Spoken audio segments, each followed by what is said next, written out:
How long can we talk about Sega Saturn stuff for? How long you got? Longer than 8 hours. I'll tell you that. All right, it says we're live. Screen still out. There we go. Wait, is it? Oh, wait. Hey, we're live. We're live. Yeah, we are live. There we are. This is going to be a shit show. Welcome to the shit show, baby. We're gonna have a good time tonight. CJ's like, when are they going to CJ's start? gone. He's hanging in Chicago, all right. We're having fun. We got our Muppet glasses. We got our sweet, sweet asses. We're ready to have fun tonight. That was excellent. Thank you. That was off the cuff, my friend. Was excellent. That was excellent. You know, I'm kind of like Wayne Brady minus talent. Yeah, Like that's the only difference. The Wayne Brady where he goes and like beats up people in the alley, like that skit, or the nice Wait, Wayne Brady. Was that a skit or is that a thing he did? That was the No, Chappelle. That was a Chappelle skit. show. Okay, that was Yeah. that was the Chappelle show. that was the Wayne Brady's gonna have to smack a bit, God, right? exactly. That's right. Brady gonna Okay. have to Right. smack a bitch. I thought maybe Wayne Brady was the latest celebrity to have a heel turn. Well, Right. To my knowledge, I have not checked you never know. TMZ today, but It is only 5:12 p.m. Pacific time, so the night right. is young. Let's do this thing. Let's get this over with. Okay. Hello and welcome to Generation 16 Live, the podcast. Oh my that showcases gosh. the history of Sega's Mega Drive. yes. I'm your host, Greg Stewart. No, this is Player One. Welcome to the Player One podcast, episode 649. Oh my. 649, which just means we're better than you. CJ's not here this week, Nope. so you're gonna Where's have to settle CJ for me. at? CJ's away. Well, he's stranded, right? Well, I mean, they did have a blizzard in Chicago. Yes. So he's trapped. Trapped. He's trapped in Chicago. Yeah. Is he trapped on Trapped. the runway, Trapped like a moth in a bath. or is he safe? Is he in a warm environment? I don't know. He's in the chat. He asked if we did a clap. Nope. Nope, not at all. We did not. Hey, Here, I'll do one now. Actually, There he didn't ask. He kind of yelled. yeah, he did. He That's all true. capped. He was a little All cap. aggressive. He chats like an old man. Oh, he's in the airport, he says. He's in the trapped. airport. He's actually trapped in the airport. O'Hare, CJ? Waiting for Why my are we flight. giving away where CJ is? Speaking of CJ, What gate are you at, in case any of our Yeah, fans really. want to swing by? Listen, And... hey, let's get some introductions out of the way here Oh, before geez. Okay. Rich really wants to talk. So Okay. that voice you hear that won't shut up, that's Phil, our host Hello. from the West Coast. Hi, Phil. Hey, what's up? That voice you hear that sounds ancient, like something you'd hear, I don't know what, like a god in an Indiana Jones movie or something. or That's something. Rich Grisham. That's Rich Grisham, What? elder statesman of the Player One podcast. Just leaning right into it from the beginning, eh, Stewart? Okay, all right. I see how that goes. Yeah, and another guest host this week. We doubled down because CJ left us high and dry. We got Mr. Benjamin Rivers, Hey, another thanks for having Canadian. me. That's right. Well, thanks for being here. Noted game developer. I was going to say noted indie game developer from Yes. Benjamin Rivers Inc. Weirdly enough, he's named Benjamin Rivers, doesn't own the company. Yeah. My wife just lets me play around every now and then. Yahoo! So CJ's at O'Hare, in case we were Yeah, wondering. So he's at Rich, O'Hare. Rich, you wanted to say something. What did you want to say? I did. So I was kind of shocked no one picked up on it. Do you remember 2 weeks ago Yeah. when CJ said that he was going on spring break? If I recall, CJ basically retired a few months ago. And CJ, he's not here, and I don't think he's listening. CJ was let go. CJ did a lot of embezzling at Adult Swim, like a lot. CJ was talking.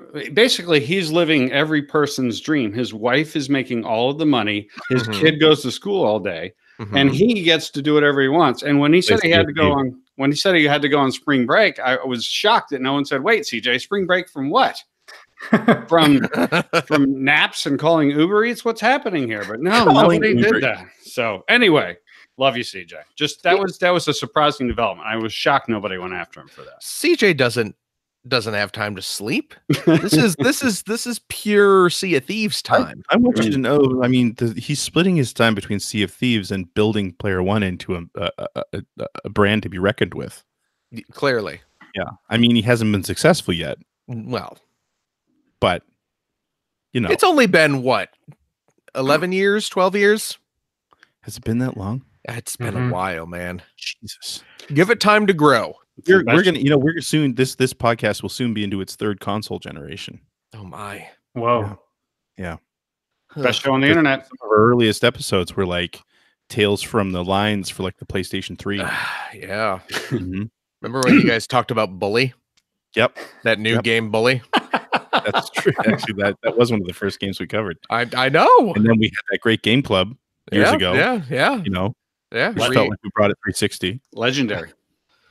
Yeah. So. Okay. Let's do some news. That's what CJ says I'm supposed to do next. Okay. Not a lot of news this week.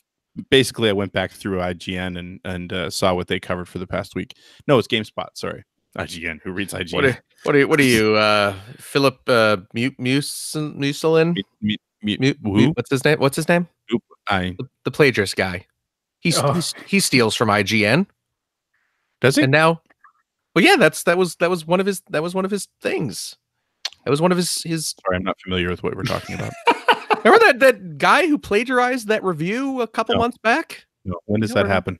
You don't. Oh my goodness. Speaking of plagiarizing reviews, hey, $5 patrons, remember you get an after show, and we're going to be reading reviews from EGM. Oh my god, that's the best. I love We're going to be it. stealing content. Yep, stealing content from EGM. I was literally working on this tonight because I was getting my kids all excited because I was trying out the Google voice to text. Okay. Because I wasn't going to be arsed to sit here and type out a bunch of reviews. Mm-hmm. So I had the magazine, which you guys can't go grab a copy of because the magazine. We're going to be the August 2002 issue of EGM. Yeah. And I'm like, wow, I'm not typing these out, so I'm just going to read them to my computer. And I was showing them that it was, And my daughter standing there goes, "But isn't there a law against that? Like, what are you talking about?" It's like, "Isn't that copyright infringement?" I'm like, "No, just reading reviews." Yeah, but you're copying them down. Whoa, she might have a case.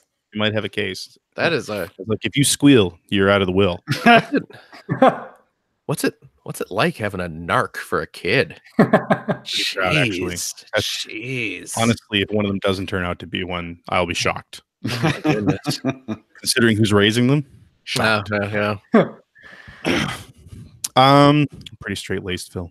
Yeah. So news. Hey, there's some new Star Wars movie everyone's talking about. Yes. Yeah. So that happened. Mm-hmm.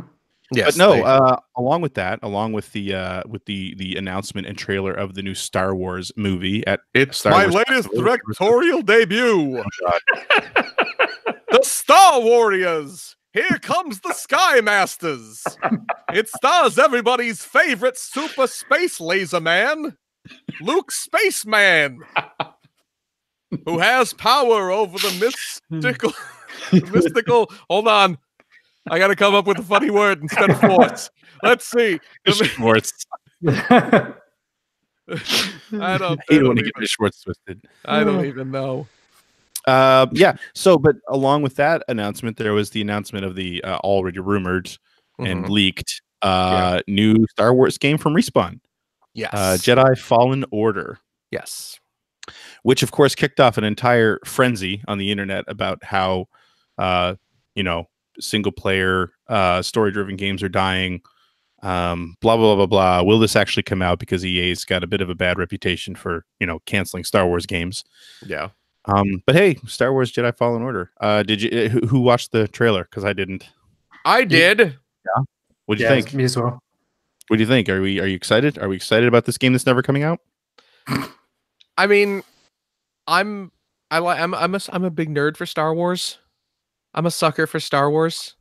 You're a big nerd for anything. Let's be honest. I am a big, except for book learning. Well, yeah. You know, nothing that adds value. Fancy bookmark. No, I don't need none of that. But if there are toys involved. Oh, geez, are they making some toys? That's probably a guarantee. Oh well, Y'all sign me up. I'm suddenly interested. I'm interested in it because it's a Star Wars game. Mm-hmm. I have to admit the trailer was not the most thrilling of trailers. Yeah, really. Yeah, it's just kind of I don't know, call me crazy, but it not really seem like anything overly Star Warsy about it. It just kind of looked like here's a AAA action game. You got a dude running around, jumping, hanging on to stuff. And it was all just like CG, like in engine. Yeah. There's certainly no gameplay or anything. Yeah, I think that was the most disappointing thing because considering everyone is assuming like you guys are saying like it's never going to come out or it's going to be canceled by August or whatnot. Right. The fact that you just saw like the exact same pitch for a game that we saw in the last few EA games that got released that are now making the rounds in the news.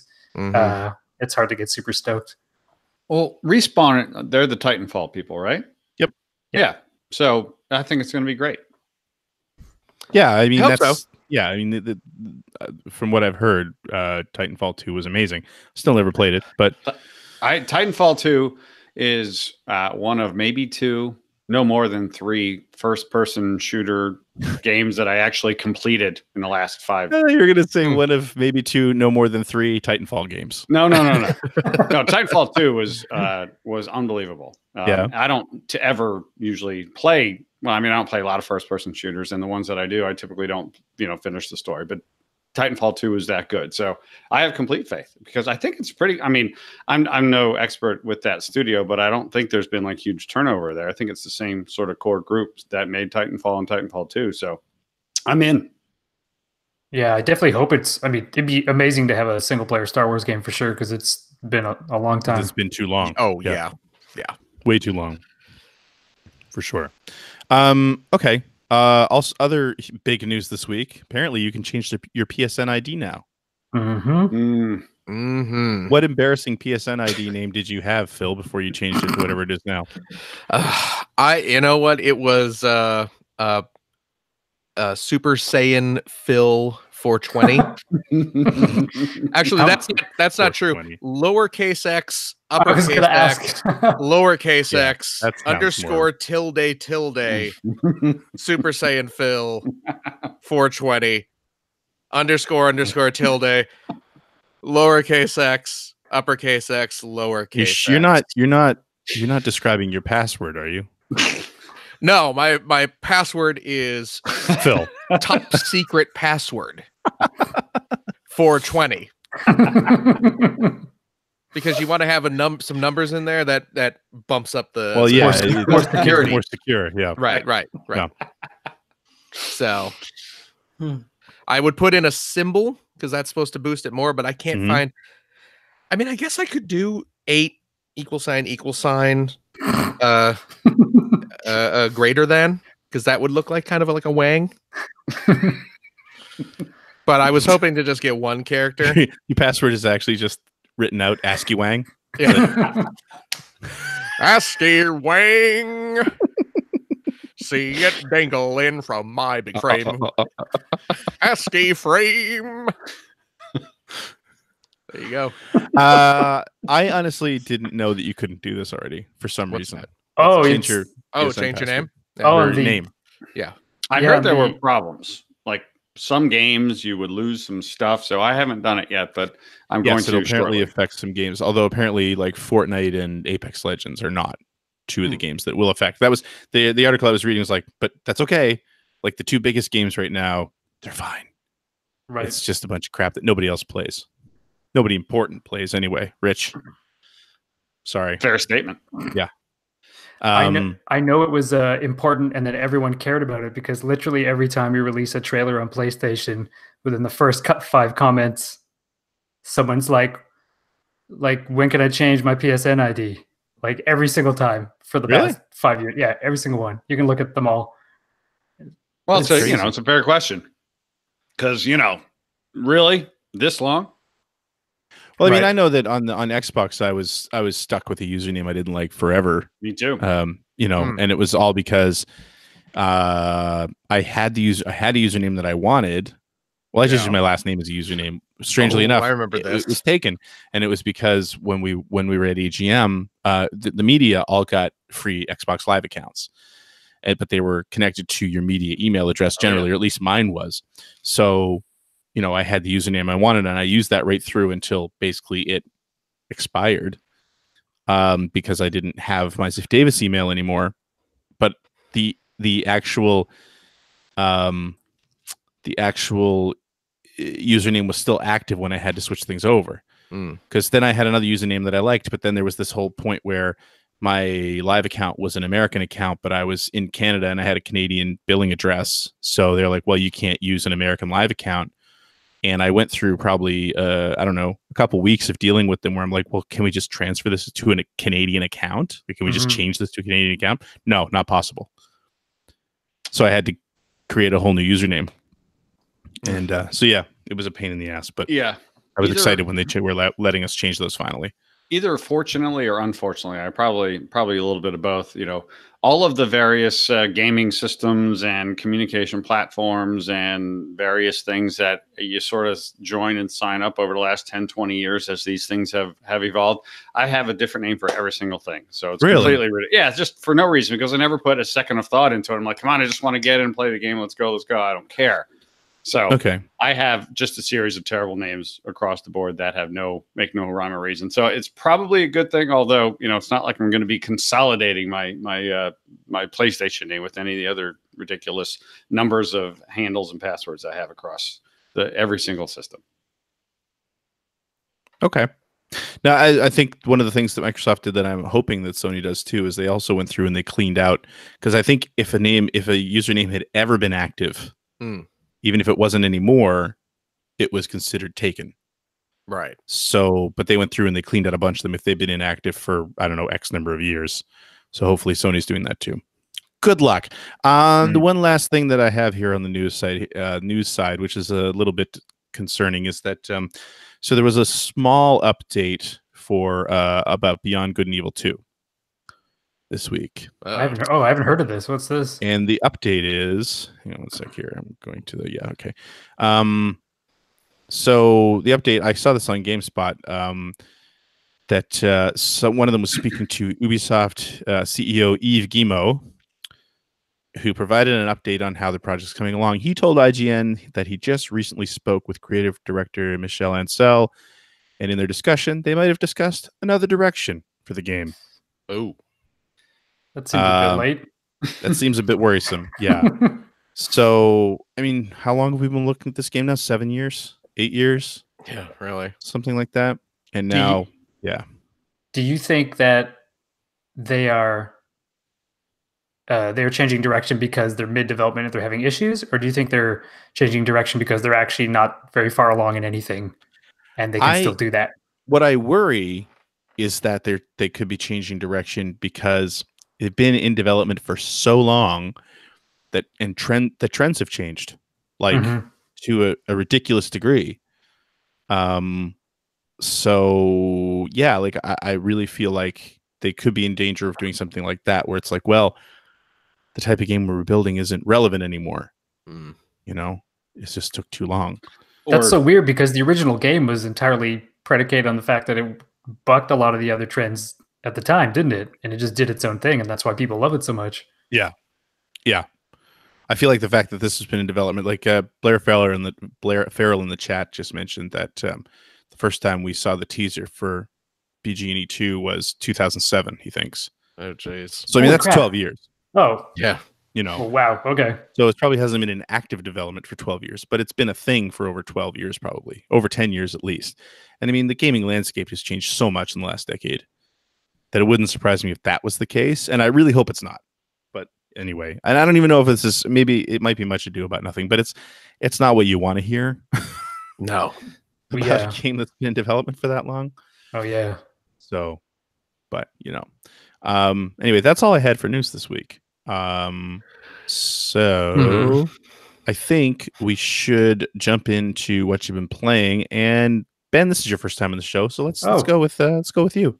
Oh boy, okay. I get to be the least popular person here when I tell you what I've been playing. Dazzle us. Oh wait, hardly. Trust me.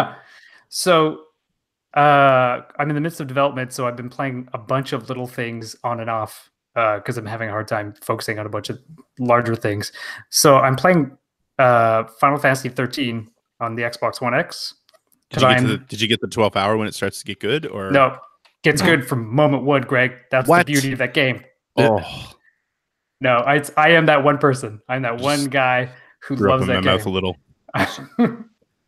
But a lot of it is because I remember when the game first came out, there was like a bunch of difficult stuff going on, and I remember wanting to play this game and thinking, "Oh man, I'm gonna have to worry about like a big RPG where you have to manage a bunch of stuff, and I just don't feel like doing that right now." And then it booted it up. I'm like, "Oh, you just run forward and then do RPG stuff? Sounds good to me." And oddly enough, at this exact time, I find it totally relaxing because I put it on after work or whatnot, and then I just go, "Oh, what do I have to do?" The answer is, you don't have to think about it. Just you run forward and then you fight everything that's in your way until something nonsensical happens in the cutscene. And then you do that until about 45 hours later. Oh. And then it's beautiful. Oh. God, I didn't like that game at all. I know. I'm sorry. I'm that guy. Okay. Yeah, I accept your judgment. I've been living with it for a while. So other than that, I've been playing a bunch of mobile RPGs because I'm really fascinated and how they all work. Like a lot of people I know play mobile RPGs and they play them like they scare me how much they play them. They like are on them every day. They're doing all this sort of min-maxing, collecting gotcha stuff that a lot of these games work. But what I realized is that if you just kind of don't do any of that and just sort of duck into one of these every now and then, it doesn't feel like a weird scuzzy sort of gotcha game. So right. I'm playing 3 games right now, off and on. I'm playing Dragalia Lost because that just came out in Canada, 2 months ago, I think. We were like one of the very later countries to get it. That's weird because normally we end up being a test market for a lot of these things. I think it might have been because of French localization, because I don't think any other French-speaking country got it when the first rollout happened. So I'm playing that, which is really interesting. And it's like super goofy and very anime and very bubbly and colorful and light. And like the soundtrack is done by this pop star in Japan. And like the gameplay itself is extremely simple, but it kind of reminds me of playing like an old PS2 era action RPG, except you're getting very, very small bites of that. But because it is so goofy and it is so sort of nice looking, I just I probably spend 10 minutes a day on it, maybe, if I'm lucky. And then I got my wife addicted to Fire Emblem Heroes, which is real bad because she was already addicted to Animal Crossing Pocket Camp. Oh, I couldn't get into that one. Yeah, she plays. I think she's playing like 3 mobile games right now, and like all day. It's nuts. Like I'm sure whatever if there's a leaderboard in any of them, she's probably up there. But she actually was playing Animal Crossing for a long time, then stopped. And I was like, there's like a new update, and she's like, "Why'd you do that?" And I haven't seen her in a couple of weeks. Nice. So she basically just comes over to my side of the office every day now and is like, "Did you know this collectible character is up today? Did you get this summon? Did you do this? Did you do this?" I'm like, "No." She's like, "Well, let me explain to you the entire Fire Emblem character pantheon and why it's important that you get the bunny version of this character or the whatever version of this character." But yeah, it's pretty goofy. So she played the same way you do, though. Like you guys don't do a lot of the. I don't know what the transactions are like in the game. Yeah, I've never bought anything in them. She does all the free summons. She is really good. I think she plays this game like an old lady collects coupons. Like she's just trying to min-max that exact experience with the least amount of sort of effort and time possible. And I just kind of play the story stuff and like that. But other than that, I've been playing Hellblade a bit on Xbox One X. Senua's Sacrifice. Senua's Sacrifice, right? Because the Switch version came out last week, right? Yes. And I never played it, and then I realized there was a Game Pass deal, and I kind of always wanted to try it, so I grabbed it, and it oh god, that game is so gorgeous. But I gotta admit, I don't think it's speaking to me. I could see that. I remember playing through that. I really liked it, but I could totally see it not. It didn't work for me. Working for everybody. It didn't work for me. I tried it. I had, like many people, I had heard a lot of great things about it, heard how powerful of a story it is and how great the character is and how great the worlds are. And I'm not going to say I gave it a fair chance because I don't think I played it for more than 2 hours, but I didn't want to play it. Like I played it for an hour. I'm like, I'm not enjoying this. There are many other things that I could be doing. And I did. It's not the game. It's me. I think that's a fair chance. I mean, it's interesting that this, what you've been playing started off with Final Fantasy 13, because that's exactly the discussion we were having about that game back in the day, which was, you know, there was all that controversy about, well, if you play it for this long, it starts to get good. And I know my position always was, I don't want to play it for 12 hours before it gets good. You know, like if it's not good in the first hour, then you've missed your chance. So I mean, it's the same thing there. You played it for 2 hours, you don't like it, well, then you don't like it. You know, like. Yeah, I'll also say that Mike Phillips said you have to play that game with headphones on because the sound is so good and so important. And I did not do that, so I want to make sure I'm clear on that. Still, but also, will that make a difference? It wouldn't for me. I can tell that it wouldn't for me, but I just wanted to mention that. Right. Yeah. I think I read too much about the game too before starting it, where I'm looking for a lot of the tricks that people talk about, not like the spoilers necessarily, but just what people say the game's about and sort of the things that it's talking about sort of behind the scenes. And of course, like I'm a dev, so I'm always looking at that and I'm kind of picking apart, and you don't really get it. It's not something you're supposed to see. It's just something you're supposed to know afterwards and then go, oh, I get it. But knowing it, I think, has made it worse because I'm not focusing on it as a game. I'm looking at it as like a sort of spokesperson for sort of the techniques that they're trying to use to talk about some issues. And I find it just doesn't grab me at all. Phil, what are you posting on Twitter? Nothing. Nothing at all. Why do you ask? Have a curious conversation. Yeah. You trying to get me in trouble with Ninja Theory? Exactly. Cool. Anything else you've been playing, Ben? Nothing I can talk about, I guess. Oh, another Phil. That's fine. All right, Grish Richam, what you got? I've been playing a bunch of stuff. One, none of them particular. Well, not none of them new. Only one of them new. Something that's not new, but I've been playing a bit of lately is Mario plus Rabbids Kingdom Battle. You are right. That is not new. That is not new, but it is wonderful. It is a terrific game. And of all these kinds of games, it might be my favorite. And when I say these kinds of games, I have not played hundreds of them or even dozens of them, but you know, I do. Talking like strategy RPG. Basically. Yeah, that's kind of what I'm trying to figure out. Like it's turn-based. I mean, technically, it's a turn-based strategy game, right? Like that's what this is, right? And you know, I played XCOM in the past, and they're good, but XCOM is sort of really dirty and gritty, and which is fine. It's just it's a particular vibe and theme. You know, I played Fire Emblem, and while I have played a lot of 2 Fire Emblem games, there's so much story going on in those games that I could care less about. It's real easy to get lost in Fire Emblem games, I find too. And I love those games. I think they're supremely well crafted, but I also find that I never finish them. It's just too much.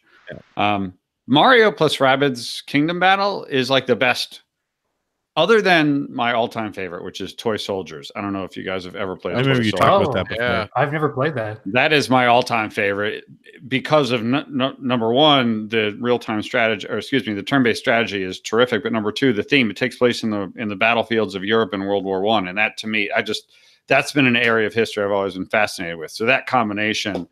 And just the overall look and style of Toy Soldiers to me is spectacular. So, I did not know that part, the whole World War I thing. Oh, it's great. It's like not obscure, but taking place on battlefields that aren't just the same battles that you always hear about. And really beautifully, visually, just a feast. Just a great game, Toy Soldiers. Other than that, this is my all-time favorite because of there are a lot of layers to it, but it's really well executed. It looks fantastic.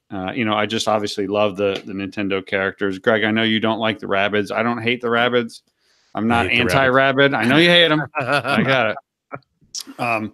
But every level, you know, it's not that hard, which is good. I don't need these games to be that hard. And, you know, before every battle, like, hey, do you want half your health back? And I say, yes, I do. Thank you very much for asking me if I would like half my health back. That's fun, right?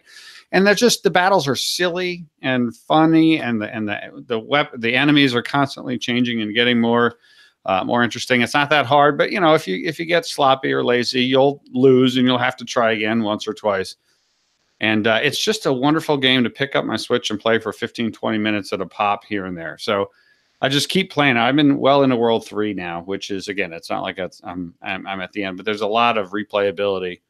So yeah, I know it's old, but Mario and Rabbids Kingdom Battle is wonderful. Have you ever tried any of the Advance Wars games? Yes, I have. It's been a long time. Time. But just I think you'd enjoy those. Those were good games. Yeah, I did. I had on my not micro SP, just my Game Boy SP, the small one that you flipped up. I think I probably played about 75 hours of Advance Wars just on that thing way back. But that's a long time ago. So a long time.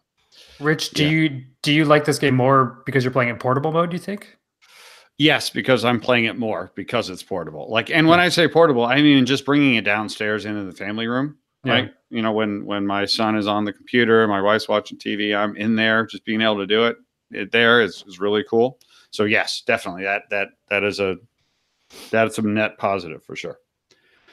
So that's that. I'm also playing MLB The Show 19. I know this is a big sports game show. I recognize that's the core of the audience here. Yes, my son tonight.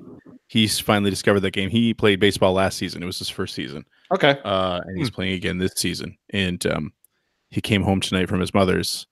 He's like, he's being really subtle about it. He's like, have you heard of this MLB 19 game? I was like, yeah, MLB The Show 19.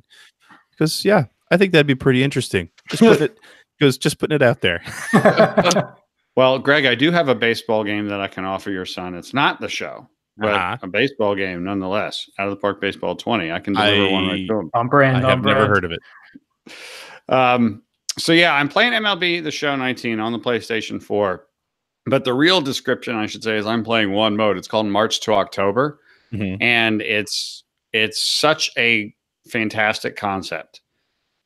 Basically, what they do is they take you're put onto a roller coaster ride of a baseball season where you're going to play for 8 to 10 hours and you're going to pick your favorite team. And over that 8 to 10 hours, you're going to have a chance to take them to the World Series. Okay. But you're not going to make all the roster decisions. You're not going to make all the trades. You're not going to set the lineups. You're not going to set the rotations. You're simply going to be presented over and over with a bunch of different, wildly varying situations, such as it's the fourth game of the season and you're down by 1 in the 8th inning. Go win the game. And then you just jump in the game in that situation. Oh, cool. Okay. Yeah. And then 3 days later, it's like, you need to play shortstop for the whole game so you can give him a boost. And then all of a sudden, you're just taking all that shortstops at bats and his fielding opportunities and whenever he's on the bases. And then the next game, it'll be like, all right, you're up by 1. It's the 6th inning. Keep the lead. And as you succeed or fail at these moments, some of which can take just a few minutes and some which can take 15 to 20 minutes, you either get on a hot streak or you get on a cold streak, which influences how your team will perform most of the time because you're not controlling it most of the time. And but again, as a sort of a traditional sports game fan who plays these games and controls your lineups and your rotations and your trades, like, I didn't even realize for the first couple hours that I had no chance to do it. I was just having so much fun, just hopping in and playing it. And then I went to be like, okay, it's asking me if I want to make a trade. So I got to go look at my guys and figure it out. And like, no, you don't get to do that. You get asked, hey, do you want to trade for this guy? And I thought to myself, well, I do, but I don't want to give up those 3 really young, strong rookies, but I don't get to make that decision. I just say, yes, I want to make the trade, and then it'll happen, and I don't get control over who gets traded or not, or I say no, and it won't happen. So just a really, really interesting new approach that is not story-driven, because all the sports games have had story modes come over in the last couple of years. This is really just a different way. Now I'm going to have a little fun here because, over the last few years, I've had to alter the way that I play sports games because I don't have the time to play a full season. So I'll simulate most of a game and jump in halfway through the fourth quarter, like I do in NBA 2K or in MLB. The last couple of years, I would player lock, meaning I'd be one player for 5 or 6 innings and then I'd take over afterwards. This does that for you, but in an even much more streamlined way where it just takes you to interesting spots all through the season. And then based on what you do, your overall team will have more or less success. That's really fascinating because how long is a baseball season? How many games? 162 games in the regular season. Games. Holy crap. Yeah, it's insane, right? Right. And I get why. I mean, as a very, very casual baseball fan, I mean, I get why. It's an endurance run. Like the whole point of it is that, you know, you're the team that performs the entire season. And you're literally tearing your athletes apart because they just constantly, you know. But that's an interesting tactic because I feel like that's something that sports games in general have been struggling with for a long time, and they've been coming up with different ways to do it. Because I know for me personally, if I'm into a sports game, I want to play a full season. Like that's because I generally play single player story driven games, and when I'm playing a sports game, that's kind of the way that I look at it. Like, so if I play an NHL, I want to play a full season. Now that's 82 games. That's way more than I'll ever play. Yep. Which is why I liked when the NHL series started introducing where you're just playing as one player, so you only play their shifts in the games. Although that doesn't shorten it up too much, it does help shorten it up a little bit. It doesn't shorten it up much at all. In fact, I played a couple hours of that and I got so bored. Right. So see, that was and then I mean, when you look at something like you're saying they've introduced story modes to try to sort of keep it interesting. Yep. Which I definitely appreciate, or I think of it from the standpoint of where I play F1 every year. The career mode in F1 I think is 10 years long. I've never gone more than a season because I want to play a full season and then that's it. So baseball I like baseball. I like playing baseball games, but I know if I got those games, I would want to play a full season, and there's no way I'm playing 162 games. There's just no way. Yeah, I have purchased every Sony made baseball game since they started, right? Wow. And I'm not saying that as bragging. It's just like Sony has made a MLB game for 25 to 30 years since certainly the PS2, but maybe even on the original PlayStation, but PS2, PSP, Vita, PS3, PS4. I bought them all, right? I've only completed a 162 game season, I don't think more than twice. And you're talking 25 years maybe of these games. And the only reason I even finished the 162 game season twice is because I did it on my PS4 while I was on my treadmill over the course of a summer.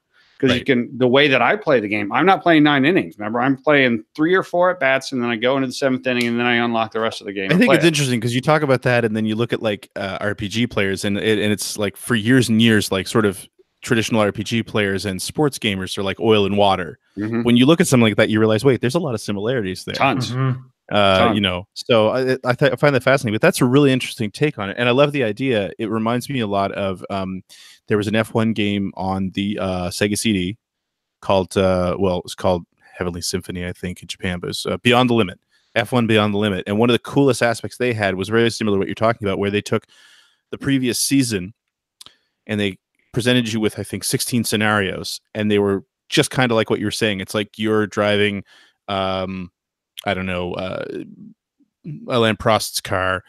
You're on dry tires. There's 3 laps to go. You're leading, and it starts to rain, and that's where they put you. It's like, okay, you're driving, and now and your goal is to win the race. So it's like, do you stay on slicks and deal with the lack of traction and try to hold your position, or do you put on inters and then hope you're fast enough to catch the 2 cars that just passed you with 2 laps to go? They didn't weave it into a story like what you're talking about, but they gave you those scenarios, which was really cool. That is, that's very cool. And they do a really nice variety of what they do. You know, you don't play the same type of game twice. Like sometimes you'll be an individual player, which is a different view. More often than not, you're playing the sort of traditional team mode, but not always. But even the varieties, like at one point in the middle of July, I got inserted in the game in the 6th inning when Noah Syndergaard was throwing a no-hitter. Like, that's really cool to go into the 6th inning of a no-hitter. Unfortunately, I didn't complete the no-hitter. But I had the chance, and it would have been cool if I had been able to pull it off. Well, that's cool, because this is a game that's now on my radar because of my son. As of about an hour ago, this game is on my radar. So there you go. Cool. Yeah, he'll love March to October, because it's really built. I might love March to October. But I mean, it's built for somebody who you don't need to know a whole lot about baseball to play March to October and have a good time. You don't have to manage a team or really even understand, a lot of what it takes to just field a club. So it's really cool. Really cool. Cool. And lastly, I just sort of want to touch on, I have PlayStation now, and it's just spectacular. It's so good. Did Mike Phillips put you up to this? No, he didn't. No, he didn't. Because I also have Xbox Games Pass, and it's great too. But I've just, like, the last month or so, I've been just surfing PlayStation now. There's so many great games. I sort of got onto this little kick of like air combat games. A few months ago, I was playing this wonderful game called Bomber Crew. I'm pretty sure I spoke about it last time I might even been on it. We're going a while back.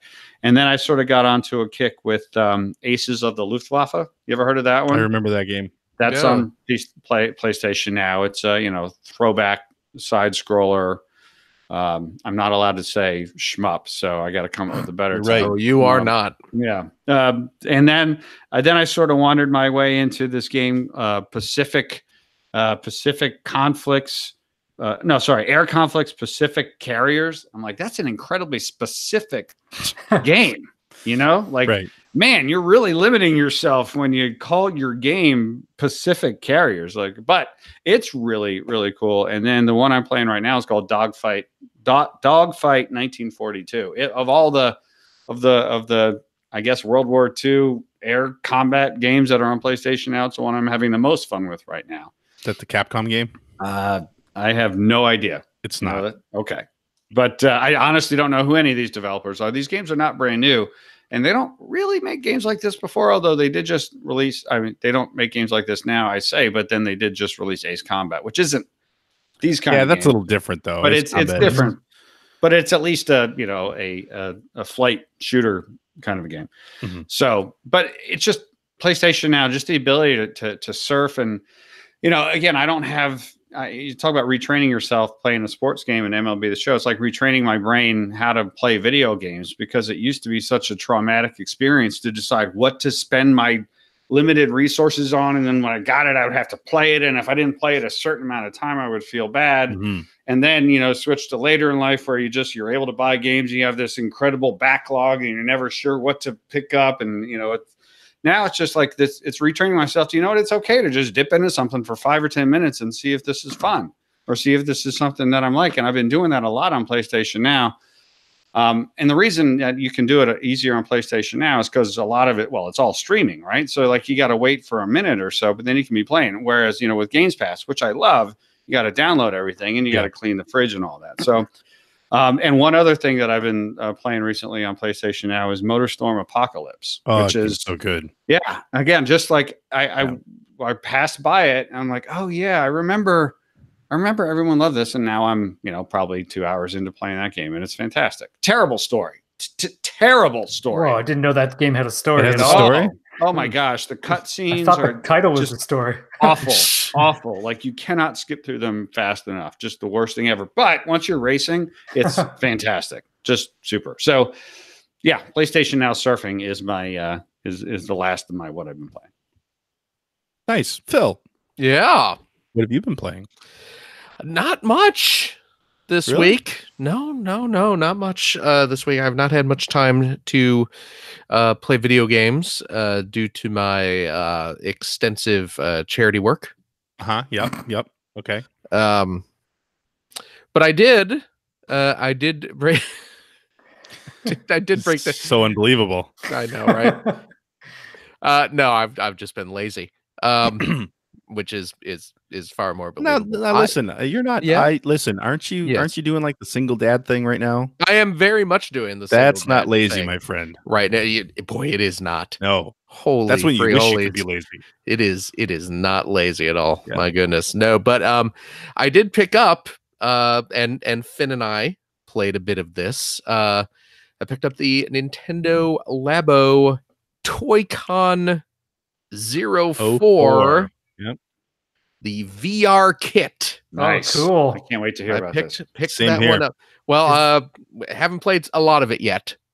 Because I don't know if you know this about the Nintendo Labo. Turns out you got to build it yourself. It's Have like you not built it yet? It's a thing you got to put together.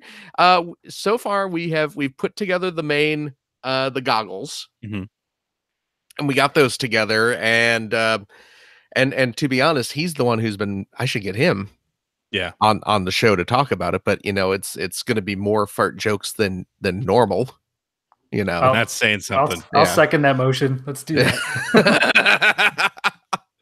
He's out watching the Aquabats right now. I fully expect the internet. I don't want to. I fully expect the internet to crash in about 5 minutes anyway. So. Oh, why? What's going on? Because Game of Thrones comes on in 5 minutes. Oh crap! You're right. I may be distracted for the next hour. We will live stream spoilers. Yeah. Just blurt out anytime someone dies, Greg. That's what we need you to do. But yeah, we put together the main goggles, and we started putting. He decided he wanted to put together the camera first, because we got the full kit. Oh, you did the full thing? I did get the full kit. Yes. Okay. We only bought the kit that has the goggles and the blaster.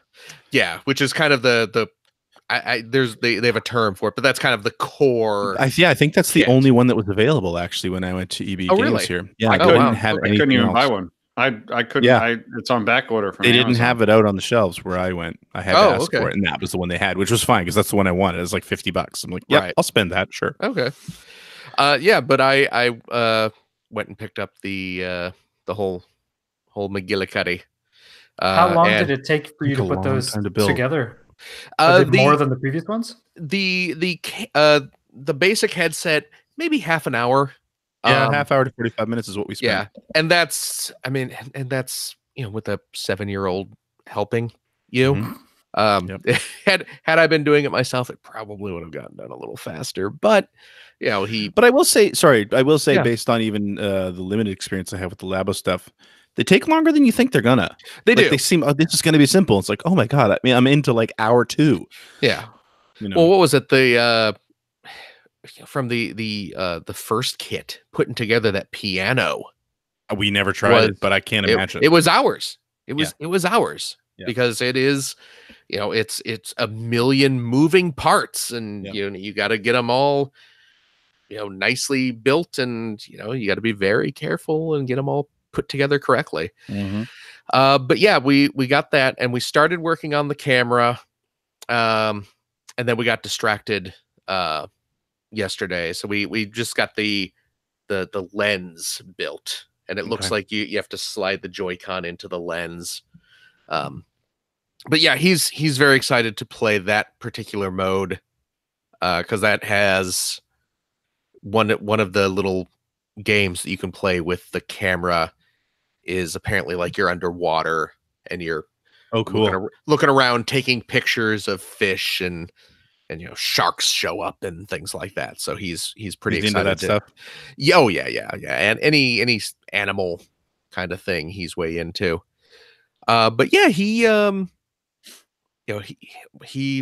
because when we got the main goggles put together, because we were putting it together up on we had the system docked. Oh, okay. We could watch the big screen as we're assembling it, and then of course it gets to a point where it's like, okay, now undock it, slide the system into the goggles, and I'm looking in trying to make sure it's working correctly and calibrate it, and he's 7, he's very excited. He's like, oh, let me see. So it's like, okay, here you go nuts. And he was playing some of the little. They have kind of simplistic little mini games. Like a dozen little mini games. Yeah. Right. Yeah. But what did you think of them? I mean, it was cute.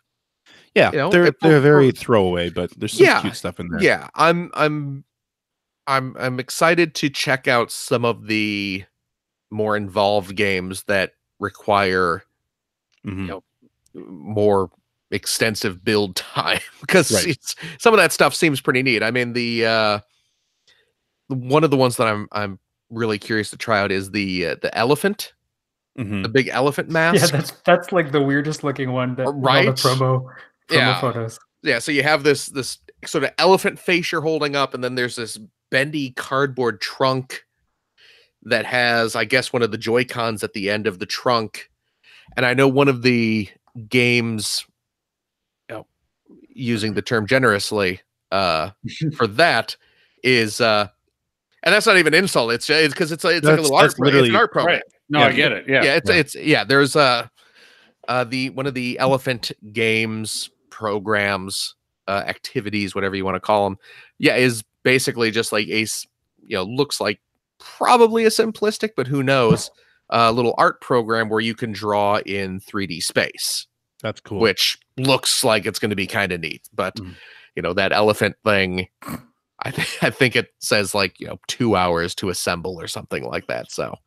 And I mean, from the activities that I tried, they're calling them games is generous, right? They are literally just little activities.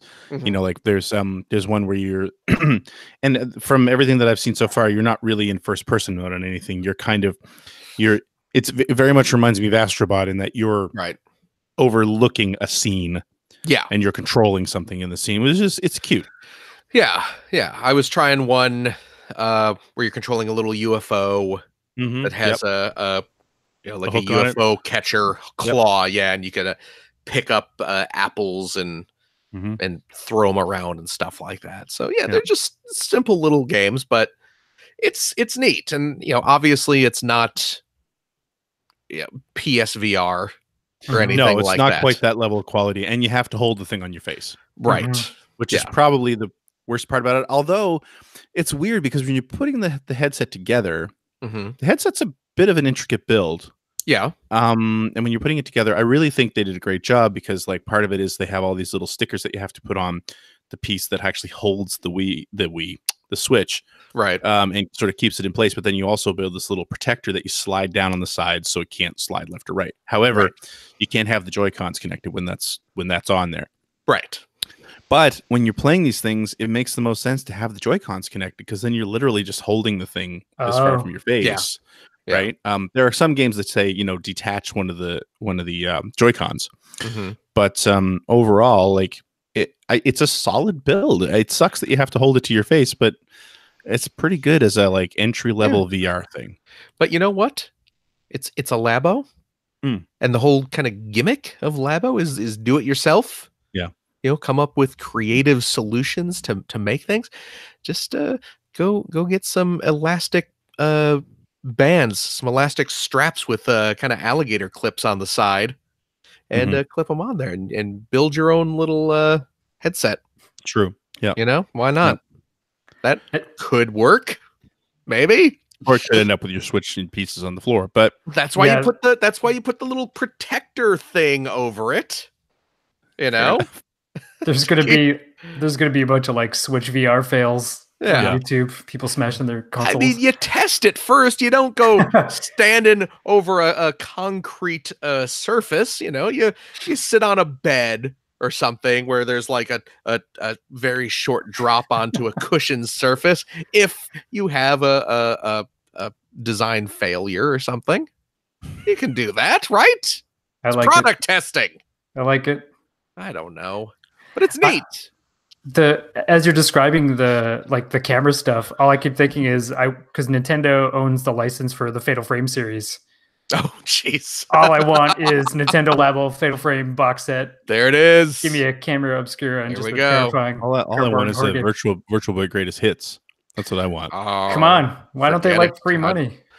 I would go nuts. Oh man. Doesn't have to be every Virtual Boy game, but just just Waterworld.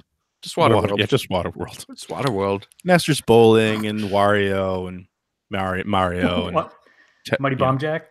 Mighty Bomb Jack. The very first what was it? Shin Megami Tensei game that came here, wasn't it? I don't know. I've been watching Jeremy Parrish's reviews. That was Jack Brothers. Jack Brothers. Yeah, that's right. Whoa, that's a deep cut. Yeah, and it looks, watching those videos, Jeremy Parrish, by the way, if you haven't already, go check it out. The Virtual Boy videos he does are fantastic. I've learned so much because that's one of those systems that I never played. I played for like 5 minutes when it came out. It's like, this is crap and I'll never touch it again. And it's like, it's really interesting to kind of, a lot of the games are shit, but there's some really interesting stuff on there. That WarioWare game was really quite good though. Yeah, the Virtual Boy Wario Land was top notch. Yeah, I just played one for the first time in 6 months ago. Yeah. Oh yeah, something like that, and nice. It hurt my neck and back Oh, so that's bad. It was a terrible amazing. design. Yeah. I got my Virtual Boy from Blockbuster Video, where everybody got their Virtual Boy. Oh, like in the dollar bin or something. Yeah, because at least here in the U.S., Nintendo struck some deal with Blockbuster Video, where where you could rent the system. That was like the only place where you could rent the Virtual Boy and the games was from Blockbuster. And they had these really nice plastic sort of carrying cases for them. Is that the kind that have like the foam inserts? Yes. They were built specifically for the Virtual Boy. Yeah. Okay. Yeah. And you could rent them from Blockbuster, and this only happened for a couple months. I mean, the Virtual Boy obviously had a very short lifespan. But after the first couple months, Blockbuster started selling the Virtual Boy systems for dirt cheap, because I believe weren't those knocking on 200 retail? I think they were more than that, if I remember correctly. I thought they were closer to here in Canada after tax. I thought it got closer to like 400 or 500. Oh, I don't think they were that much here. I think they were like 250 or something up here. Okay, yeah. But you're right. MSRP was 179. Okay. Oh. Okay. So it was a $200 system. Yeah, about $200. I bought mine from Blockbuster. Unfortunately, I did not get the cool case. They did not have the case for mine. But I paid $25. The case is probably worth more than the Virtual Boy at that point. Well, and it was funny because I got the system with the stand and the AC adapter, and the controller, of course, and the AC adapter, which the AC adapter was originally sold separately. Because you were meant those tricks even back then, were they? Yep. Oh yeah, well, because Nintendo. Because you were supposed to, you had batteries in the controller and that ran the system. But the AC adapter by itself, I believe, was $25. So I got the system and the controller and the AC adapter for the price of the AC adapter. And as I was buying it, the sales clerk at Blockbuster informed me that, this is a new system. Nobody ever rented it. That's awesome. We've never rented any of these. So congratulations, you're getting a brand new system. It's amazing to think back and see just what a terrible thing. That whole situation was just so not Nintendo. Yeah. And they were selling the games, the rental games for $5 each, and again, all brand new because nobody ever rented them. So I stocked up. I have a pretty do I have the complete US collect? I think I may have. Is it 24 games or a dozen games? I don't even think it's 24. 14 games in the US. Yeah. Yeah. There are a couple of Japan exclusive games. Yeah. Less than probably less than 5. Fewer than 5. Wow. Japan exclusive games, but I believe I have all the US games. When are we going to see like indie game Virtual Boy homebrew, like they do with the Dreamcast? I'm surprised we haven't. Some mind-numbing shooting game that someone has just flashed to a cart somewhere. I mean, people are, they're making like Lynx and Vectrex homebrew stuff. Where's our homebrew Virtual Boy? That's what I'm saying. So, well, I don't know. If only one of us here was a game developer. You know what? That is fair. I'm going to drop this project tomorrow and get started on that. Don't drop it. Port it. Just port it. Oh, man. Where's your back library? Port all that to Virtual Boy homebrew. Virtual Boy, where the money is. Yep. I feel like we've talked about Virtual Boy for long enough. There's no such thing. Anything else? Yeah. No, that's really been about it. Just starting to dip the toe into Labo VR. We'll probably finish the camera up tonight or something. Okay. So, yeah. But I'm excited to play more of it because it seems neat. So yes. Yeah, I like what I've played, but I mean it's literally, for now, it's literally my first VR, obviously. And of course. You have to set your expectations right. That's all. It's not bad. It's just not, you're not getting PSVR level. You're not getting, that's Labo in a nutshell. Like VR or not, right? I mean, it's very different. It's very quirky. If you have, like we do, kids who like to do this kind of thing, it can be great. My son loves Labo. The only reason he's not clamoring for Labo VR is because he's on a bit of a Five Nights at Freddy's binge. I don't get it. I don't get it, Rich. I don't get it. What an amazing combo! Like Nintendo Labo elephant game and Five Nights at Freddy's. Yeah, really. I don't get how Five Nights is somehow a kid's. Well, you know what? It's a weird thing. Go ahead, Phil. Oh, I was just going to say, just one more dip back into the Labo VR. One of the nice things about that, and and like you were saying, Rich, with the kids getting super psyched about it. I mean, Finn's really hyped up about this. Like PSVR, they say that you should not use it if you are under 12, right? Because just the eyes can be damaged or whatever with extended usage. Do nothing. Well, they do something. We don't know what yet. That's the problem. The goggles. They do nothing. The goggles do something. And they destroy my eyes. But the Labo, because it's using different VR technology, it's on the package it says 7 up, 7 and up. It's safe to use the Labo VR, which, because when I pulled the box out and was like, oh, Finn, check out what I got, he was like, oh, it's VR, I can't really use that. And then I was like, oh, what's that say on the box there, dude? And he got very excited. His eyes lit up when he saw that he was, because he turned 7 a couple months ago, so awesome. he is now within age range for that. That's cool. And the perfect age for Five Nights at Freddy's, because that game is clearly meant for little kids. It's so funny. Yeah, my son is not. He does not like scary stuff, spooky stuff. Right. That's not him. It's not me either. I'm not. My wife loves horror, and that's, some people do, some people don't. I'm not, and he never has been. But well, your wife would have to like frightening things. I mean, look at you. Well played, sir. Thank you. So.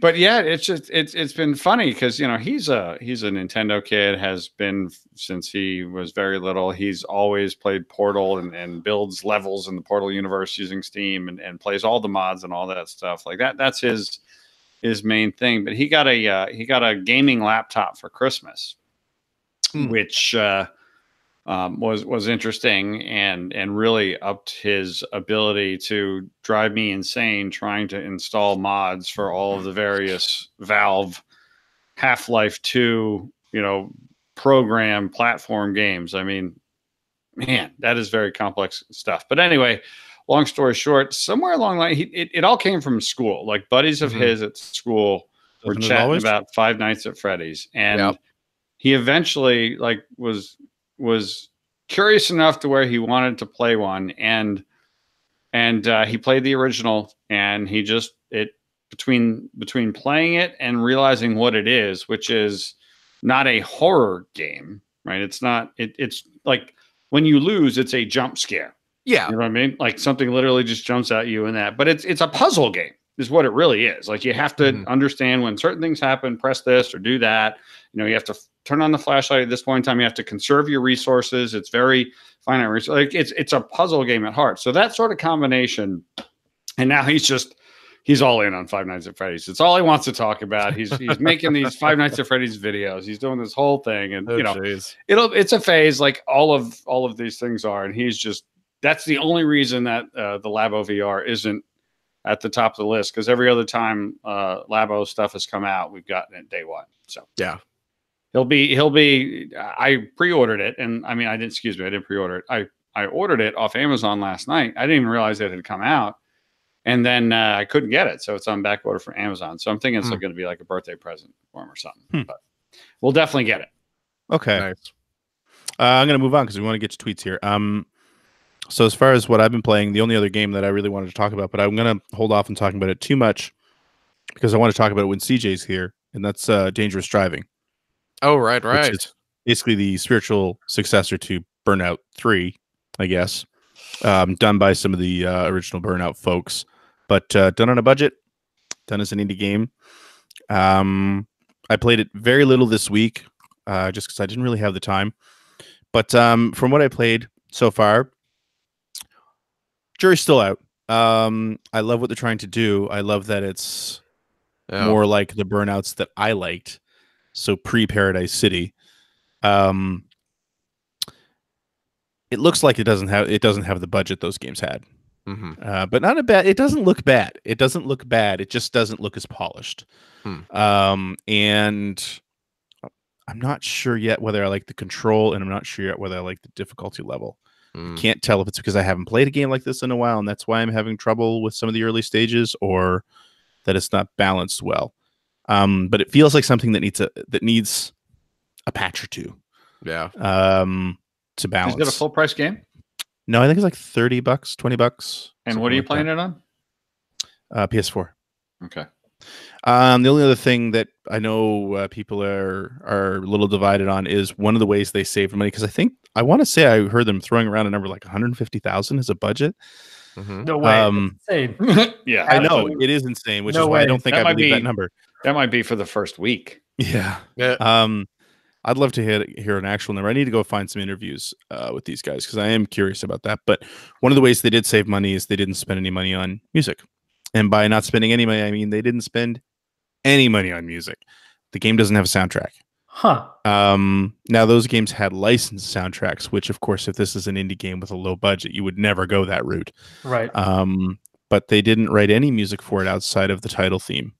Do you think that's because they're targeting people like streamers who are probably going to just turn that off anyway? I don't know, but that's a really good point. Yeah, that's a really good point. When you consider that a game like that is, and I mean, Ben, you obviously know all about this, that a game like that, a huge part of its marketing is going to be relying on streamers to pick it up and push it. Yeah, I mean, that might be the thing. Is it single player only, or is there there's online multiplayer, but I don't know. I haven't played with it enough yet. But one of the things that they did do is they let you, if you're a Spotify premium, I guess it's premium subscriber, you can actually link your account to the game, and you can play whatever you want to play. Although from what I could tell, the way you had to do it is you actually had to fire up Spotify on the system first and start it playing, and then when you go in and play the game, it'll play. You mean you can't spend like 4.5 to 5 hours song by song ripping your own CDs and then onto your Xbox hard drive and then configure your Burnout to point to them? Come on. How many Dragula remixes can you get in that game? Yeah, no kidding. And one of the things that they did that I really love, and CJ pointed this out to me, is that the developer, the team actually put together a Spotify playlist. Nice. That's smart. That's called the Dangerous Driving playlist, and it's like they read my mind. I mean, the stuff there's like Bryan Adams on there. There's like the list is ridiculous. I loved it. I was when CJ showed it to me, I was just like, well, I'm just going to listen to this for the rest of the day. That's a really smart way to do it, because that means that they basically just get to cycle people from Spotify and all those other ways into their game, and it's like not spending money ends up being better marketing than spending any money. Right. Exactly. Gotta go talk to those guys. Learn some tips. So, but I mean, I'm not going to get too much more into detail because, like I said, I only played it for 45 minutes this week, and I mean, this is a game that CJ was the one who even kept reminding me about it and told me I should go get it. But we want to play it some more together and talk about it a little bit more because we were big Burnout fans back in the day. So that's where I'm going to end what I've been playing, which means we got to do some tweets. Tweet. What do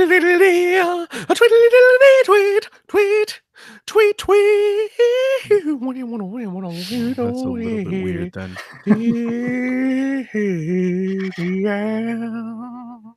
I finally got that bucket list item checked. There you go. Hacker Alias Does Machines says the mini consoles seem to be slowing down but haven't gone away yet. What console do you most want to see get the mini treatment before the trend wades away? TurboGrafx 16. Oh, yeah. That's a really good answer.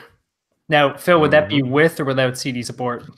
Including CD games, or yeah. Dump CD games onto it. Yes, please have a little mini Turbo Duo. Let's get Ease on there. Let's get Monster Lair. Let's get Castlevania Rondo of Blood. Yeah. Lords of Thunder. Lords of Thunder. Let's get them all on there. All those delightful shmups. I love the TurboGrafx. What about you, Rich? What ancient system would you like to see get a mini system treatment? Well, I've got all of the ones that are out. The NES, the SNES, really? I have the Commodore 64.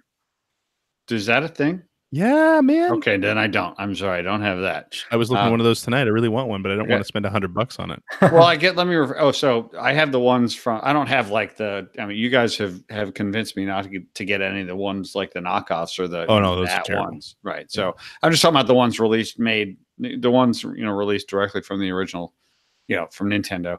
But all that ranting aside, I would love I want the our bad. Here's the real PS1 classic. That's what I would like. Because the original PS1 classic was underwhelming, to say the least, to me. I have it, never opened it, paid the original. Did I actually pay $100 for that thing before it started going on sale? Because now, I don't know if now, but it was on deep discount for a while. Yeah. But it's not bad. It's just not inspiring. Like the NES Classic and the SNES Classic are just so great. And I'm excited about the Genesis one. I have nice. I have one too, but I agree. Out of the box, it's not good. But if you get your hands dirty, you can work some magic there. All right. Next we've got a question from Hacker Alias Video 1. Is there a game series or genre that you're interested in but don't play yourself? I've never been very good at competitive fighting games, but love to watch people play them, discuss mechanics, and I try to keep up to date on the newest games releasing. Oh, that's a really good question. I do that a lot.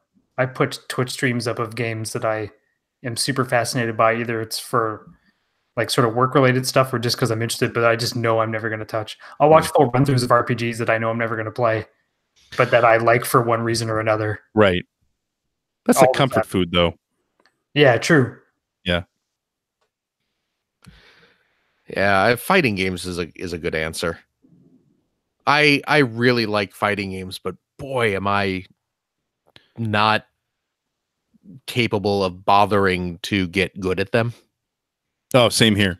Yeah. So it's funny. I was streaming this week. Donor request stream on Thursday night was Yakuza 6. Oh. Which I'd never played. So why not jump in on the last game? Right. Never played that series. I think I own every one of those games, but You've never played any of them? Really? No, not in any significant way. Oh, wow. So anyway, I was playing it. Of course, it was like 45 minutes of cutscenes right at the beginning of the game. And as I got into the game, I'm walking around. And of course, the Yakuza games play a lot like Shenmue, where you're just walking around a city. Yeah, and I'm like, yeah, exactly. But I got to find an arcade. Got to find the arcade. And about 15 minutes before the end of the stream, I finally walked into the arcade and I'm like, okay, let's see what we got here. And me being, old and ridiculous, I'm like, oh, I hope they have like Outrun or Hang On or something like that, right? Yeah. So I walk in and I see a wall of Puyo Puyo machines. Yeah. And I was like, ugh, I don't want to play Puyo Puyo. I'm not a Puyo Puyo fan. And then I turn and I was like, that's Virtua Fighter 5.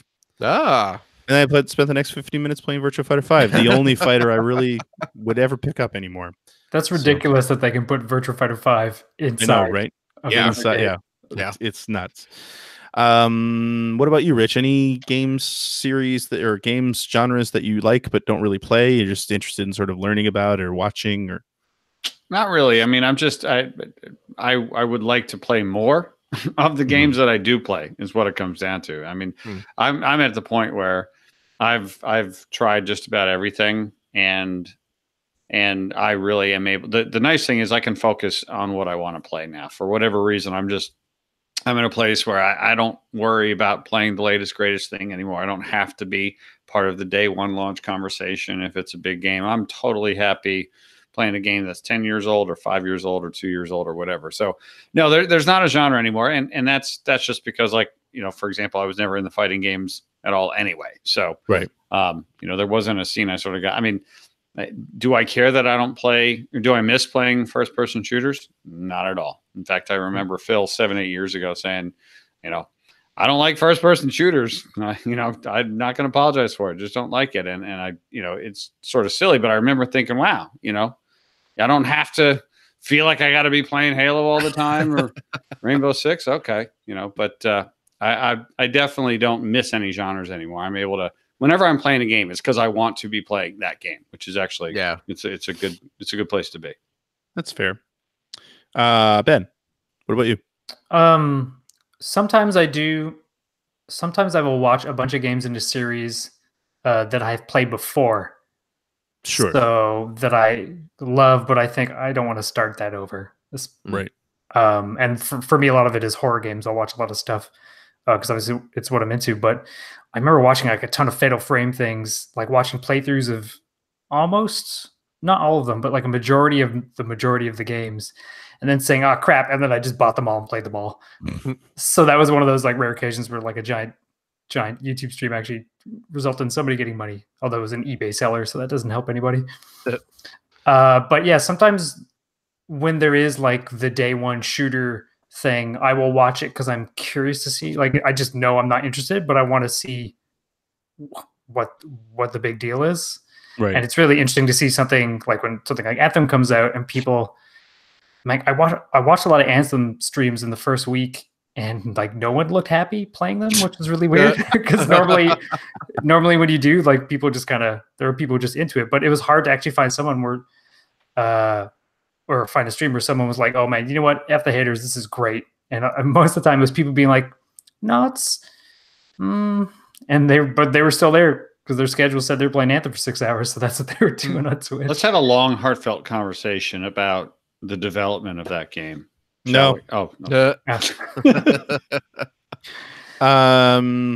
Yeah, for me, it's not necessarily. I don't know if this isn't really answering the question, but I find the only things that I really watch as far as online streams is, and I said probably late last year that I would never ever get into esports in any way, and damn if I didn't get into esports. But it's because of racing games. Okay. You know, because the F1 and NASCAR now are both the actual teams, the real world teams have esports drivers. What games do they play for NASCAR? Apparently they play Heat 3, which I don't pay too much attention to, but iRacing. Okay. iRacing has a bunch of actual series that they run, that they broadcast on Twitch. I think it's almost nightly. They have different series running. And it's NASCAR affiliated? Like, is NASCAR funding it or sponsoring it? I think they're sponsoring it. I don't know, Wow. but these people are actually driving for, you know, like Dale Earnhardt Jr. has a team in there, and I think there's a Joe Gibbs Racing team, and there's a bunch of drivers that have teams as well. Like, but they're not driving the cars. They've actually hired somebody to drive the car and represent them. And I mean, the action, if you're into racing, the action is fantastic. It's actually better than the real world product, to be honest. Well, iRacing is an amazing thing. I mean, I don't know, what do you call it? It's a platform at this point, right? It's just it's a platform. It's astounding what they have done. Yeah. And it's the same with the F1 esports with Codemasters. They did the same thing where the actual 10 F1 teams drafted drivers for the game. And again, it's kind of better than the real world product because, like, I watched the Chinese Grand Prix this morning, and, you know, Lewis Hamilton got the lead off the line, and then he spent the entire race 4 seconds ahead of everybody else, which was actually close. You know, whereas you watch these guys, all the cars are equal, so there's actually a lot of racing happening, which is nice. So nice. So yeah. But that doesn't really answer the question, but that's if I'm going to watch anything, that's what I'm going to watch. Or I kind of the same as you, Ben, where it's like, I have fond memories of this, and this person is streaming this. I'm going to go just watch it for a few minutes. You know, because I don't want to play it myself, or I can't play it myself. I don't know. I think that's it. That we're going to end on that tweet. One thing I want to do before we get into our outro, though, is remind everybody that every couple of weeks I stream on the Out of the Park Developments Twitch channel. Rich is all excited about this. Yes. Stream Franchise Hockey Manager 5 on twitch.tv/OOTP Developments. That's correct. I got that right. At 9 p.m. Eastern. This coming Saturday, I'll be streaming again. I'm playing the 91-92 Penguins, trying to take them to the Cup, which they clearly will not be going to this year. They're down 3-0. How's that season going for you so far, Greg? 13 years making the playoffs in a row. That's pretty. The season's going really well for me. Sorry, I was talking about the real Penguins. Oh no, I'm well past that. I'm talking about your live stream. It's going really well, though. I think one of the problems that the live stream's going well. I think the problem I have right now in my game is that the Penguins are dominant at the beginning of the 90s, so I haven't had to do much because they're too good. Break. Right? Yeah. They're very good. There's no shame in that, right? Now you just got to not screw it up. That is going to not screw it up. So, but I am really enjoying the game. But anyway, please come check that out. Like I said, I stream on their Twitch channel, twitch.tv/OOTP Developments every 2 weeks. Saturday night, 9 p.m. Eastern. Come check it out. Thank you come for hang doing out for an hour.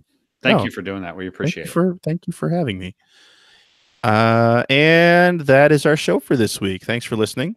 If you want to, I don't know what CJ says here, but I'm just going to say, go to our website, player1podcast.com, where you can check out our blog. Sometimes you'll see posts about these shows. You'll also sometimes see posts about Sega CD stuff from yours truly, as well as updates on Generation 16 when and if they happen. Especially because you can't go to generation16.com right now because it's still down. Who's hijacked your website? No one's hijacked it. It's my complete lack of organization that's caused the problem. And the people who I don't know what you call them, the providers, they're being very helpful, but I've put them in a situation where I have to prove who I am, and it's entirely my fault. Anyway, that's where our blog is, and of course we have a message board there, and we also have a Discord server that you should probably go to instead, because that's way more active than the message board at this point. I think that's it. That's it? I think so. If you'd like to subscribe to the Player One Podcast, you can do so by visiting player1podcast.com or by loading up Apple's podcast application. You can also head over to the Apple App Store and invest $1.99. Anybody? Cheap. There you go. Now let's see from the diaphragm. Come on, Ben. Cheap. Oh, jeez, Louise. Okay, remind me to get on your bad side. Pick up the Player One Podcast iPhone application. It gives you one-touch communication with us via the emails, the Twitters, the what have you. You also have all of our episodes ready to stream right to your listening device. And hey, Android cell phone telephone users. The Player One Podcast iPhone application is available to you listen to us as well for that same $1.99. Also cheap. There it is. You can find that right over there at the Amazon Android Marketplace. We're also on Stitcher Radio. We're on Spotify. So wait, does that mean you can stream the podcast while playing Dangerous Driving? Yes, you can. Yes, indeed. Thank you, Ben. How many? What's this? 649? You have You got a lot of racing to do. Translate that into hours, friends. A lot of racing. Start at the beginning. Episode 0. See how far you get into our podcast before you 100% dangerous driving. If you start at episode 0, you'll get about 10 minutes into our podcast and not want to listen to it. If you start at episode 649, you'll get about 10 minutes in before you decide you don't need any more of that. Uh-huh. You can like us on Facebook. You can check out archives of our show. You can watch archives of our show. Visualize us. Or you can watch us broadcast live most weeks on the youtubes.com/P1 podcast. You can follow our Twitter account to find out when we will be doing our next live show. That is at P1 podcast. Sensing a trend? Yes. We also just changed our PSN name. To From lowercase x, uppercase x, lowercase x, P1 a podcast, all written out, but in leet speak.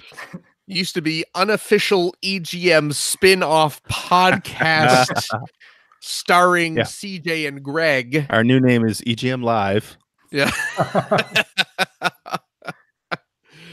Hey, if you like what you've heard, and how could you? Could you head over to patreon.com.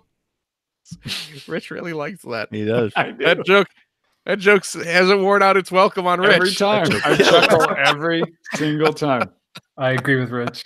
Head over to patreon.com/P1 podcast. Throw a few shekels our way. CJ is trapped in Chicago. We got to get him out of there. And we need bail him out. We need to buy a snow shovel and send it to him. Yep. So if you can donate enough money to cover the cost of a snow shovel and shipping to O'Hare, please help poor CJ out. He's cold. He dressed for he's still in Florida mode, so he dressed for his vacation. He's wearing shorts. Vacation from what? Florida. Hey, if you have a couple bucks left over, head over to, don't head over to generation-16.com. That website may not even exist. But it was patreon.com/generation16. That's it. Is there a hyphen in that? Nope. Okay. That one doesn't have the hyphen. We're on a budget, Phil. The poor guy only had one hyphen and he used it on the main site URL. And now it doesn't even work. So Greg needs hyphens, everyone. Go give Greg some money to help support the outstanding. And it is outstanding. Well, now, Jeremy Parrish would probably do it better. But Greg's is fine. I'm not going to disagree with any of that. Web series about North America's favorite second banana. The Sega Genesis. Thanks, Phil. No, thank you for all the work you do. All that work you do, which is substantial. Yep, there it is. Greg. Siri has an alarm set, so every time Phil praises me, I get a notification. I thought it was sometimes every time a main character on Game of Thrones died. That went off. Oh, hey, speaking of, I can't believe Ned Stark's dead again. Speaking of Game of Thrones and things that are going to kill me, I just picked up Game of Thrones Oreos. Why would you do that? Have you seen these? No. Is this a real thing? This is a real thing. You can look it up. There is a cross promotion with Nabisco. That's the Oreo people, right? That sounds right. Nabisco. And yeah, there are Game of Thrones Oreos. I found them at Target. Look it up. The packaging is hilarious. It's all like dark and broody, like Game of Thrones looking. How much nudity is on the box of these Oreos? Well, not on the box, but I took some, I'm going to say tasteful pictures. You know what? I'll send them your way. We'll post them on the official Twitter account. Yes. Nice. Yeah. Because I've definitely seen worse on Twitter. And probably better. Probably better. But yeah, they have they're just regular old Oreos, but the cookies have designs like of the houses, the various houses. Oh, that's cool. Yeah, so you got like the Hufflepuff and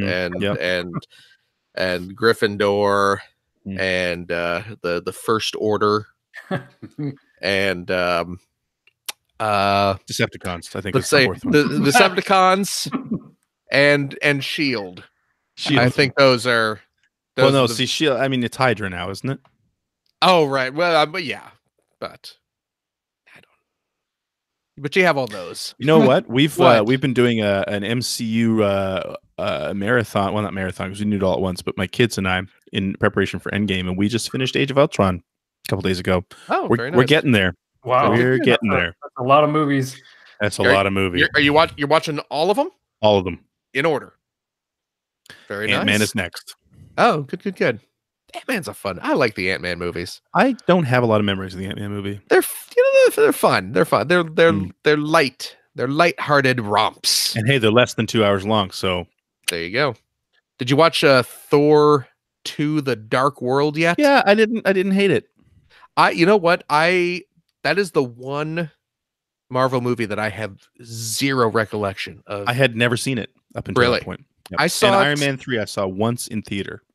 Okay. I think Thor 2 may be the only one that I didn't see in theaters. And I watched it when it came out on Blu-ray, and I remember nothing about it. I should go back and watch it again. It's not memorable. Yeah. But anyway, I don't know. What were we talking about? Cookies. We were trying to I ate those cookies. Yeah, Anyway, I got some Game of Thrones Oreos. So sweet. What are you gonna do? Well, they are sweet. They're Oreos. They got that sweet goo in the middle. Speaking of sweet goo in the middle, Greg Seward. Yeah. Thank you. Thank you, Phil. Thank you, and all that you goo for all of us. Not really in the middle. It's not really in the middle. You should get that looked at. Slightly to the left. Greg, I'll look at it for you. Send some tasteful photos, please. That's what he's asking you. And of course, extra special super thanks to our super special amazing guests. 2 of them this week. Of course, special thanks to Benjamin Rivers. Hey, thanks for having me on. I guess I just had to turn 40, and then I got this silver envelope under the door. Well, I mean, we can't have children on our show. We need. Yep. And Benjamin, what are your wonderful games that everyone should check out? I made the game Home and the follow-up Alone With You, which you can also buy in a combo called the Home Alone With You bundle. Which that's not a lie, that's true. Yep. And that's a joke that my wife waited 5 years to tell, and she made me do it. And she couldn't resist, so that's why it's up there. Now that bundle has nothing to do with Macaulay Culkin. Oh God, we're never gonna end the show because I'm afraid people are gonna say Home Alone With You. That sounds. I'm a big Daniel Stern fan. Whatever gets you to buy that game and press that button, I will say. There you go. Hashtag indie game dev marketing. and of course, our other super special, extra amazing guest. I refer, of course, to Kevin Larrabee. Kevin Larrabee. But we couldn't get him, so. How's the Fitcast coming along? No, it's Rich Grisham. Rich Grisham. Let me get that. Let me try that again. Rich Grisham. Thank you guys for having me on. You guys, this is the best show on the internet. I have been a fan forever, and the fact that you guys keep doing it, era to era, it just doesn't matter. You just keep making the show. Thank you guys so much for continuing to do this. I will never get tired of hearing you guys do your thing. And every time I'm on, it is a thrill and an honor. Thank you guys. Aww. You are too sweet. Like a Game of Thrones Oreo.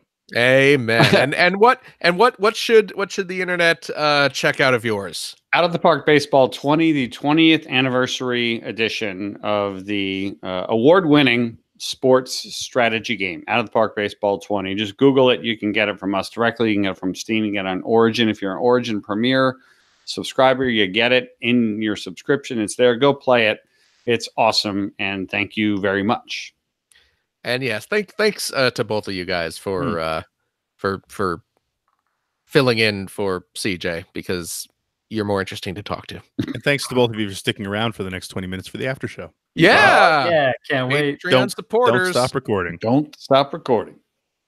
Okay. We'll see everybody next week then. Bye. Bye-bye. Toodaloo.